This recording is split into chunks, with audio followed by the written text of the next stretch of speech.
Our Across the Aisle segment tonight, House Republicans unanimously chose Paul Ryan again to be Speaker of the House. A lot less drama this time than last.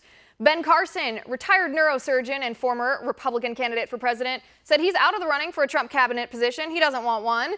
And House Democrats have postponed their leadership elections until after Thanksgiving. Perhaps they need time to regroup after their party got cleaned out last Tuesday. With me now to discuss it all is history professor and author of Obama's America, a transformative vision of our national identity, Ian Reifowitz. Ian, hi, how are you? Good, Liz. Always good to be here. Hope you're well. I'm glad you're here. It's always good to see you, too.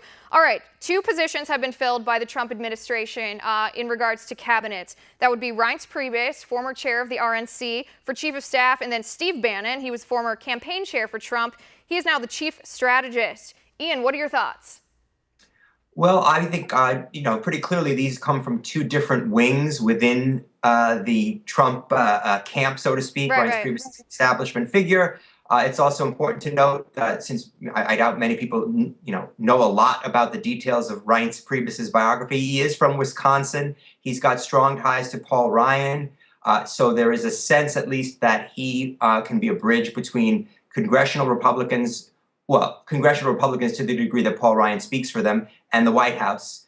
Obviously, Steve Bannon is let's say, from a different part of the Trump coalition. Right, just a slight difference from the establishment Republican. I got to say, Ian, first of all, I talked about this yesterday on the show. I was honestly surprised that Priebus was appointed chief of staff. I didn't see that coming, to be honest. I thought that Trump was going to push away everyone that had to do with the so-called swamp, but apparently not.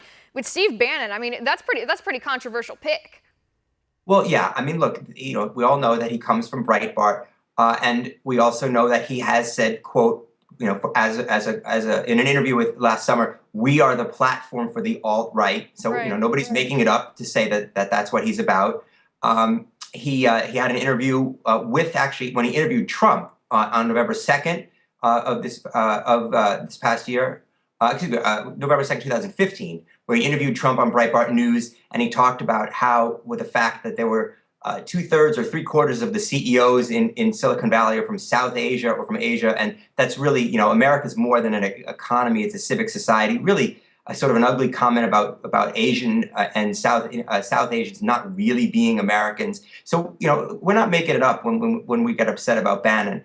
Right. I guess I would fall somewhere in the middle. Certainly, if he's a white nationalist, if he has ties, to white supremacy, to the alt-right, I'd be the first to say, get him out of there.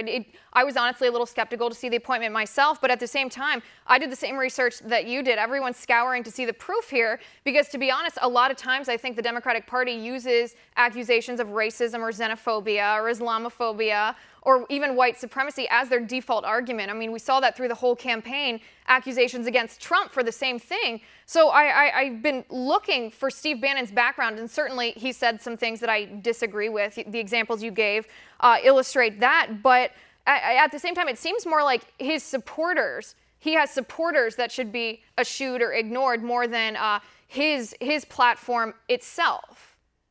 Well, I think that, we can look at it a number of different ways. But I think the more important quote I think I gave is the first one. Whether or not Steve Bannon believes what the alt-right says, if he says we are the platform for the alt-right, that means he's giving people who are white nationalists a platform. Alt-right is their word for it. I would call it the white nationalist right. So anybody who would make their success as an entertainer, as a media figure, let's say, on being the platform of the alt-right is somebody who's got to deal with being tarred by what the alt-right has to say, whether or not he actually believes it. Right. No, I understand your point, and I don't entirely disagree with it. Ian, let's go to the House, or the Senate, I should say. The House. The House leadership. The Senate stuff's coming later this week. Wow. The House stuff. What do you think of Paul Ryan getting reelected as Speaker of the House? I'm not surprised that he was reelected. I thought there would be more rancor. The Freedom Caucus would make a bigger push, but now that Trump has been elected, I'm not that surprised, because the Freedom Caucus has a lot less room to maneuver. And I think, there was an article I read recently that essentially Trump's election took the air out of the Freedom Caucus. They've got somebody that they really like, even though he isn't that ideologically or policy-wise in line with the Freedom Caucus. He's got their attitude, I think, so to speak. So In that sense, there wasn't really much they were going to do to push around Paul Ryan. And because Republicans have a trifecta now, because they have a majority in the House, in the Senate, and the presidency, I don't foresee there being quite as much division within the Republican Party itself. I don't see it being the same. In 2017, I don't see the line, I guess, being drawn between the Freedom Caucus and establishment Republicans, because when it comes down to it, we're going to see Republicans unifying, in my opinion, in an effort to roll back much of what Obama has done the past few years. And I don't think there's going to be those nitty-gritty differences on how to oppose Obama that we saw in the last year or two. Yeah, I do think that they're going to largely work as a unified caucus. I mean, look, they worked as a unified caucus after Obama was elected in 2008, right? He was elected with a huge popular vote majority, 60 votes in the Senate, huge Democratic House majority. And you saw the first night, according to Robert Draper's book, the first night after his inauguration, they said, we're going to oppose everything he says. Trump is coming in, having lost the popular vote by 1 million, lost House seats, lost Senate seats. But I think he seems to think he's got a mandate to put his vision on the country. We'll have to see if he's able to pull that off. Right, and I guess that for liberals, at least, that's the fortunate part of the fact that we have a balance of power. We have checks and balances. The president himself doesn't become the dictator. He still has to put everything through legislatively. Ian, let's touch on cabinet things for one more second before we get going. We have reports that Ted Cruz is now being considered for Attorney General, that Rudy Giuliani, who I think most people assumed would be getting that appointment, perhaps didn't want to be Attorney General. He only wants to be Secretary of State.